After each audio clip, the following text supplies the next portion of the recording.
হ্যাঁ বন্ধুরা, তোমরা জানো যে আগামীকাল থেকে পাকিস্তান এবং নিউজিল্যান্ড সিরিজ শুরু হতে চলেছে। 5 টি-20 ম্যাচ হবে। 5 টি-20 ম্যাচের সিরিজ শুরু হতে চলেছে কালকে, এবং এই সিরিজের সম্বন্ধে তোমাদের একটু জানিয়ে রাখি, সেই জন্য আজকের ভিডিওটি আসলাম।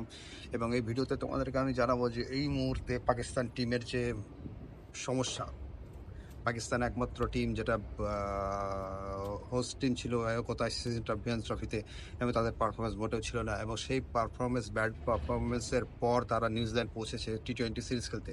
এবং এই টি-20 সেখানে 5টি টি-20 হবে। সেখানে 5টি টি-20 5 ম্যাচেস টি-20 সিরিজ শুরু হতে চলেছে পাকিস্তান এবং নিউজিল্যান্ডের মধ্যে।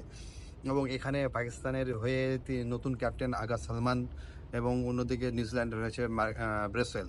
এই দুজন, ব্রেসওয়েল অবশ্য আগে কিছুদিন আগেই তিনি ক্যাপ্টেন্সি করেছেন সিরিজে। তবে এই মুহূর্তে পাকিস্তানের নতুন ক্যাপ্টেন যিনি আগা সালমান হয়েছেন, এবং তার নেতৃত্বে দেখা যাক তিনি টিমকে কতদূর নিয়ে যেতে পারেন, বা কত করতে পারেন। তবে এই মুহূর্তে আমার সবথেকে বেশি মানে মানে ইন্টারেস্টিং বিষয় হলো যে পাকিস্তানের এই টিমে বাবর রিজওয়ান দুজনেই ড্রপ হয়ে গেছেন। এই টি-20 টিমে তারা বাবর রিজওয়ানকে বেশ অনেকদিন পর তারা এই বাবর রিজওয়ানকে ছাড়া কোনো সিরিজ তারা খেলছে, পূর্ণাঙ্গ সিরিজ। তো এখন এটাই দেখার যে তারা এই বাবর রিজওয়ান যে ডুও, তাদের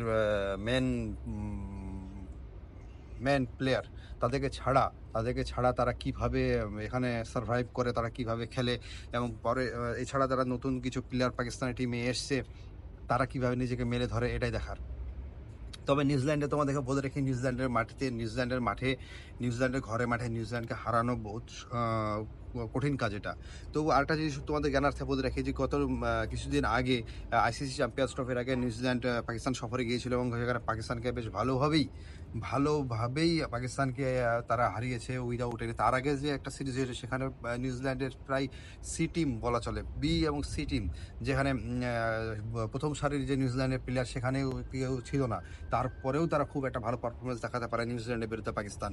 তো এক্ষেত্রে আশা করব যে তারা হয়তো নতুন প্লেয়ার নিয়ে এসছে, সেখানে নতুন প্লেয়ার তারা কীরকম বল করছে, কীরকম ব্যাটিং করছে, সেটাও দেখার বিষয় আছে।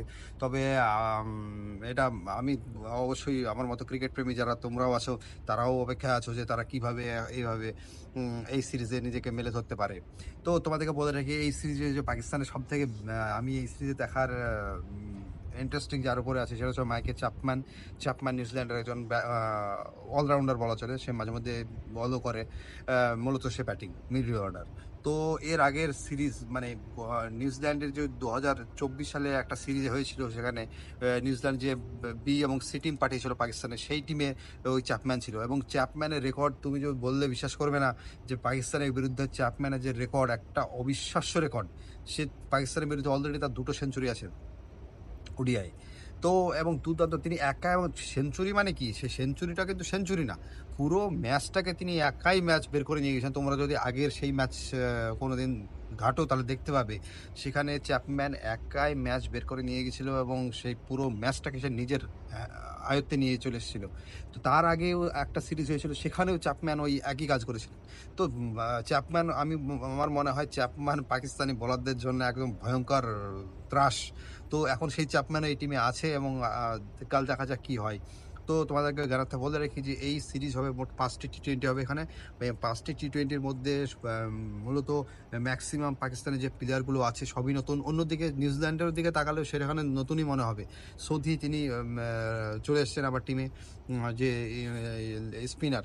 তারপরে এখন আরেকটা জিনিস, যে নিউজিল্যান্ডেরও প্রথম সারির যারা প্লেয়ার, সেখানেও মূলত কেউ নেই। নিউজিল্যান্ডের প্রথম সারির অনেক প্লেয়ার সেখানে এই টিমে নেই। রাচিন রবীন্দ্রা, তারপরে কনওয়ে, তারপরে এরাও মিচেল, এরাও কেউ নেই। তো তারা মোটামুটি আইপিএল খেলতে মনে হয় চলে এসছে এখানে ইন্ডিয়াতে। তো সেই জন্য তারাও টিমে নেই। তো বাকি এখন বলা চলে এই টিমটা সেই প্রথম সারির নিউজিল্যান্ডের টিম না, এটাও সেই নিউজিল্যান্ডের দ্বিতীয় সারিরই টিম। তো এই তৃতীয়টা সারির টিম নিয়ে পাকিস্তানকে অবশ্যই এই সিরিজে ভালো কিছু করা উচিত। কারণ মূলত বাবর রিজওয়ান নেই, তারপরে মোহাম্মদ হারিস নামের যে ছেলেটা, সেটাও পাকিস্তানের এই টিমে ইনক্লুড করা হয়েছে। তো তারপরে আগা সালমান নতুন ক্যাপ্টেন, যদিও আমার মনে হয় Agha Salman is not a good টি-20 player. I think he is a very good ODI and test player. So দেখা যাক এখন তাদের ঠিকঠাক নিয়ে কীরকম হয়। তবে একটা কথা বলে রাখি যে এই সিরিজ আমি ফলো করব এবং তোমাদেরকে এই সিরিজ সম্বন্ধে আপডেট এবং স্ট্যাটস কিংবা তার অ্যানালাইসিস সবই আমি তোমাদেরকে একের পর এক ভিডিও দিতে থাকবো। তোমরা এভাবেই আমার ভিডিওগুলোকে সাপোর্ট করো। Thank you so much. তো লেটস সি আফটার ম্যাচ, কালকে আসছি ম্যাচ শুরু হওয়ার পর কিংবা match end of the match আসবো কিংবা ম্যাচের শুরুতে একটা ভিডিও বানানোর চেষ্টা করব। এখন দেখি কতদূর কী করতে পারি আমি, তো সেটা এখন দেখার। তো কালকে আসছি তোমাদের সঙ্গে ম্যাচ নিয়ে এবং ম্যাচের কী হালুকাগত কী অ্যানালাইসিস কী নিয়ে।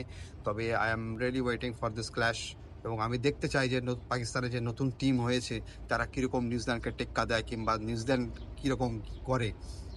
তো চলো, এখন কালকের ম্যাচের পরে তোমাদের সঙ্গে আবার দেখা হচ্ছে।